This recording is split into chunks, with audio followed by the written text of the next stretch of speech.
Olá pessoal, esse é o Tá na Rede Especial, um podcast do jornal O Dia. O BBB 21 tem pouco mais de 2 semanas no ar, mas já levantou diversos questionamentos sobre quais seriam os limites de um programa de entretenimento. A desistência de um participante no último domingo, dia 7, foi o estopim para que pesquisas no Google sobre o tema tortura psicológica registrassem um aumento de 610%. Para debater este assunto, Guilherme Pinho e eu, André Oliveira, convidamos Dayana Abrahim, psicóloga e especialista em família, casal e terapia cognitivo-comportamental pela PUC-Rio. Seja bem-vinda ao nosso podcast, Dayana. Obrigada, André. Dayana, o que poderia ser caracterizado como tortura psicológica? A tortura psicológica, ela pode acontecer desde a infância, dentro da família, do seio familiar. Ela está presente em todos os ambientes. A tortura psicológica, ela não se dá só do homem para a mulher. Ela se dá dentro da família, ela se dá dentro de um espaço de trabalho, tá? Nas relações de amizade, de escola.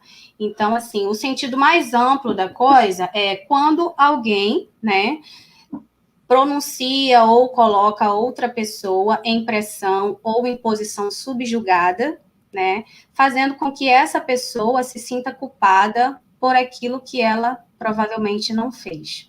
Onde podemos estabelecer limites no convívio social para o que pode ser visto como um abuso psicológico? Quando a gente fala da pressão psicológica, ela começa de uma forma muito sutil. Geralmente, o opressor, ele é uma pessoa muito simpática, é uma pessoa carismática. Então, a pessoa, a princípio, não percebe que está passando por uma violência, emocional, no caso. Então, assim, a pessoa leva um tempo para perceber isso, até que ela possa pensar em tomar algum tipo de atitude. Ou não, porque como vocês estão vendo no programa de televisão agora, a pessoa não percebe que passa por isso. Então, os limites, eles só podem ser impostos a partir do momento que a pessoa se dá conta que ela está passando por aquele período, por aquele processo, que ele está sendo imposto algo que não é real para ele. Como você avalia as atitudes que ocorreram nas últimas semanas no BBB? É possível dizer que as situações vividas dentro da casa com Lucas Penteado, a Juliette, mais recentemente com Arcrebiano, foram torturas psicológicas? Sim, sim. Não só tortura psicológica, mas uma exposição, um abuso emocional, porque ali envolve agressão verbal, tem um abuso emocional bem mais amplo, porque tem a manipulação, que é isso que eu acabei de falar, de a pessoa ser exposta de forma vexatória, de forma que ela possa se sentir tão humilhada que ela se questiona se aquilo que ela realmente, que está acontecendo, se ela realmente não é culpada. Então, ela começa a querer fazer movimentos para se desculpar com o outro, assumindo uma culpa que não é dela. O programa ele tem regras bem claras de expulsão para agressões físicas, porém nada é definitivo quanto a agressões verbais e psicológicas. Na sua opinião, isso deveria ser revisto e por quê? Eu acho que isso deveria ser revisto no ponto em que é um programa aberto ao público, Muitas pessoas são influenciadas por esse programa de TV. E aí, você vê acontecendo agora, nesse momento, vários tipos de agressões. Agressão verbal, manipulação emocional, agressões, não só torturas psicológicas, como vários tipos de assédio ali. Então, seria, acho que, um bom momento para que os programas de televisão pudessem passar por uma nova avaliação do que tem se retratado nesse programa. Os chamados vilões dessa edição do BBB provavelmente vão sair do programa com alto índice de rejeição e sofrendo ataques nas redes sociais. Tendo em vista que alguns eram celebridades com uma boa reputação, como o Projota, e outros eram completamente anônimos, como a Lumena, quais são os efeitos psicológicos que esse choque de realidade vai causar nessas pessoas? Depende, Depende de como cada um vai ser recebido aqui fora, Porque o que a gente está vendo ali é um grande bloqueio de colocar para esses participantes o posicionamento deles. As pessoas mesmo dentro de casa, eles não têm a coragem de se opor a eles, E aí a gente abrange uma questão mais ampla, Pelo posicionamento deles, pela bandeira que eles levantam, pela posição deles de artistas, de celebridades. Então, assim, ali tem vários quesitos, mas eu acredito que, de uma forma geral, pela rejeição do público, eles devam aí passar por um momento bem difícil, de aceitação deles próprios, porque eu acredito que quando eles forem ver o programa, assistir o programa, isso deve mostrar para eles que, de fato, o comportamento deles não estava legal com os colegas, né? Não estava sendo respeitoso. Então, eu acredito que eles vão sofrer, sim, psicologicamente, né? Emocionalmente, quando eles veem a sua posição no programa. Eu acho que eles vão precisar aí de um apoio psicológico, né? De um profissional, para que eles possam reconhecer que talvez as emoções deles estivessem sendo expostas de uma forma errada e prejudicial tanto para eles quanto para os outros da casa. É possível, então, a gente falar que eles podem entrar numa depressão ou alguma coisa nesse nível, por estarem sofrendo esses ataques aqui, que eles não vão estar esperando? Sim, sim, é possível, André, porque como eu estou te dizendo, ali no intuito que eles estão, a gente vê que muitos participantes, eles estão querendo dizer assim, olha, eu sou assim, esse é meu posicionamento. Mas eles estão perdendo ali o limite, né, de como se expressar. Eles não estão sabendo conectar as expressões deles com o que não atinge o outro, com o que não humilha o outro. E aí, quando eles se depararem com essa realidade, né, que eles não estão percebendo, vai ser muito difícil para eles encararem isso. Então, eles vão ter que tentar aprender com esse erro, né, que está sendo um erro grotesco, né, tanto para a carreira quanto para personalidades deles, que são figuras públicas. Então, isso sim deve trazer um grande prejuízo, não só emocional, como a gente já deve imaginar, financeiro também. Devido ao alcance do Big Brother, o termo tortura psicológica ficou em alta recentemente. Dayana, você acredita que a ocorrência desses casos esteja aumentando ultimamente? A evolução das redes sociais e dos meios de comunicação está de alguma maneira associada a esse movimento? Acredito que sim, viu, André? Porque hoje, o que a gente vê? Todo mundo quer se expor na internet, todo mundo tem uma opinião, todo mundo quer expor sua opinião. Só que nisso de que todo mundo quer expor sua opinião e pode expor sua opinião na internet, né, vem o contraponto, porque nem todo mundo concorda. E quando você acha que a sua verdade tem que se sobrepor à verdade do outro, você acaba magoando, ferindo, humilhando o outro. E aí você tem comportamentos como esses que estão sendo retratados no programa, né? De pessoas que acham que têm o direito de falar o que vem à cabeça. E não é assim que deve funcionar, né? As nossas relações não podem funcionar de uma forma que eu digo o que eu penso, né? Eu tenho que pensar para não magoar o outro, para não ferir o outro. Não é incomum que esse tipo de agressão venha de alguém que é próximo da vítima, né? O que fazer quando esse agressor é um cônjuge ou um parente? O que torna isso tão comum? Existe alguma espécie de tratamento para essa pessoa que agride? Existe. O primeiro tratamento, na verdade, quem tem que procurar, né, é a vítima. A vítima da tortura psicológica, após ela se dar conta do que ela está vivenciando, ela pode procurar uma ajuda de um psicólogo, né, no caso, para que ele possa trabalhar essas questões que vão surgindo. Porque, assim, como eu falei lá atrás, a violência psicológica, ela vem muito mansa, ela vem de comportamentos que você não percebe, é sempre muito sutil. Quando a pessoa percebe, ela já está no fundo do poço. Ou alguém, algum parente próximo, percebe isso, né? E aí é dado a busca por um psicólogo, né?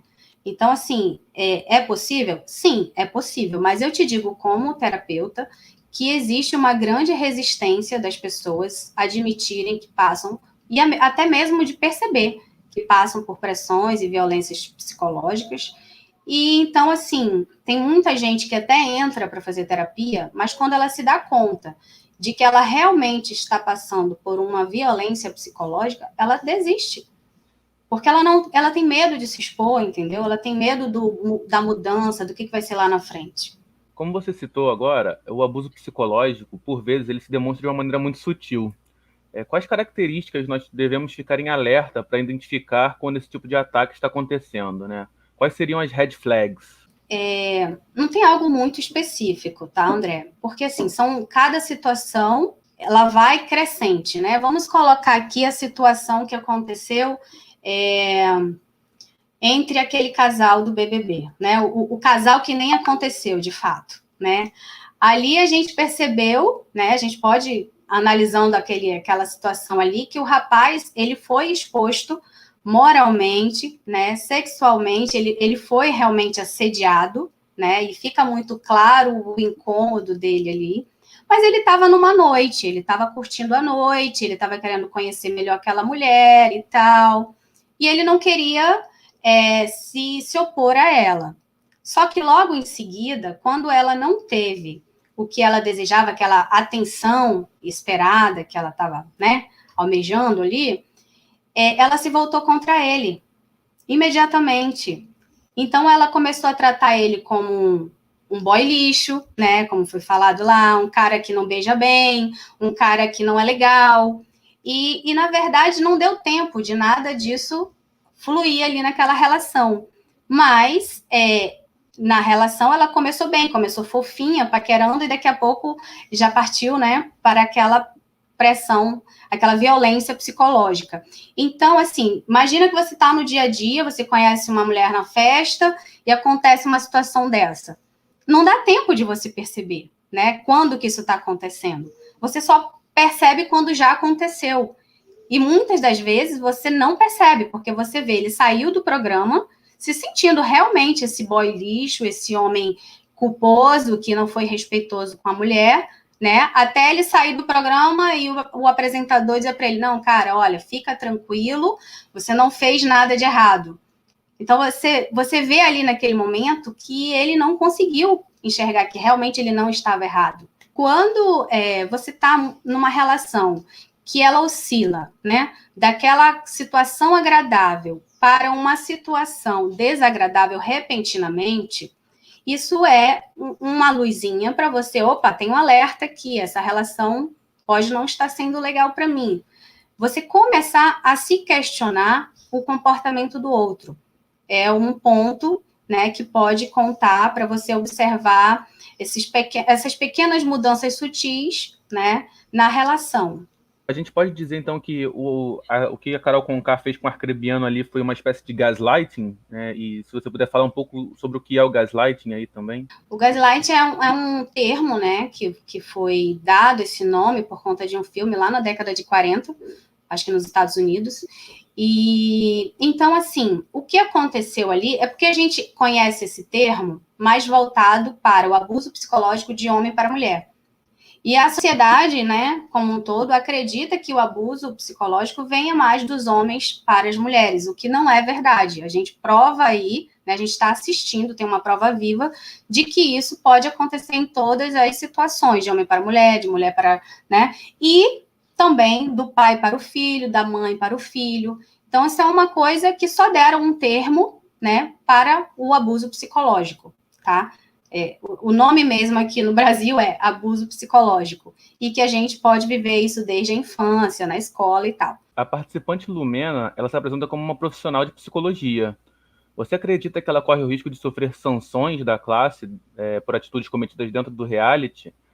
Você acredita que ela esteja utilizando ferramentas da própria psicologia para desestabilizar alguns dos outros participantes? Para ser bem sincera, eu não sei muito bem como está sendo o jogo da Lumena, tá? Porque eu só passei a acompanhar o BBB depois que eu vi essa questão da Carol Conká. A questão da Lumena, assim, enquanto profissional, eu não sei quais ferramentas ela está utilizando, do que ela estudou para se valer ali no jogo. Mas pelo que eu vi dela como jogadora, é que ela também tem um comportamento muito invalidante, o que para uma profissional de psicologia não cai muito bem, né? Ela invalidar as emoções, o comportamento, até eu assisti aquela cena na qual ela disse para o Lucas, né, aquele rapaz que beijou o Gil, ela disse que aquele comportamento dele ali poderia ser um jogo armado. Ela não deu para ele em nenhum momento o espaço de ele dizer quem ele era, e até mesmo ele tem o direito de vivenciar. Ela saiu atropelando ele, dizendo que ele estava querendo se valer, usar o colega. Eu acredito que para ela, como profissional, depois que o Lucas saiu, isso de alguma forma, depois do comentário do apresentador, deve ter batido para ela como uma resposta de talvez essa minha conduta não esteja pegando bem profissionalmente. Quanto jogadora, pelo que eu estou assistindo, né, pelo pouco que eu vi, ela deve, assim, sofrer várias represálias, né? E até mesmo da classe, acho que deve ter muita gente discordando dessa postura dela. Para além dos participantes, temos também a questão dos familiares e amigos que sofrem as consequências aqui fora. Esta semana, por exemplo, vimos a mãe de um participante, o arcrebiano, pedindo para que o público votasse para eliminar o próprio filho, pois não aguentava vê-lo sendo excluído e sofrendo. Todos esses envolvidos podem sofrer algo parecido como um estresse pós-traumático? Podem, porque além da tortura, né, da pressão psicológica que o jogo já envolve, né, e esse abuso que eles vêm sofrendo, dependendo do tempo que eles forem expostos ou das situações que eles forem expostos, né, de humilhação, como aconteceu com a Carla Dias e tal, e isso aqui fora pode refletir de uma forma muito mais dolorida. Então, eles podem trazer com eles, sim, tá, o estresse pós-traumático, e acarretar em algo mais que perdure mais, né? A dor perdure mais. Que tipo de ajuda uma pessoa que sofre de tortura psicológica deve procurar? Existe alguma sequela a ser tratada? Como superar esse problema que aconteceu com ela? Hoje existem várias linhas, né, dentro da terapia que você pode trabalhar os traumas, né? Então, assim, eu trabalho com a TCC, né, que é uma abordagem mais nova, mais estudada, o que não quer dizer que as outras abordagens também não trabalhem, é só a abordagem que eu me sinto mais confortável, né?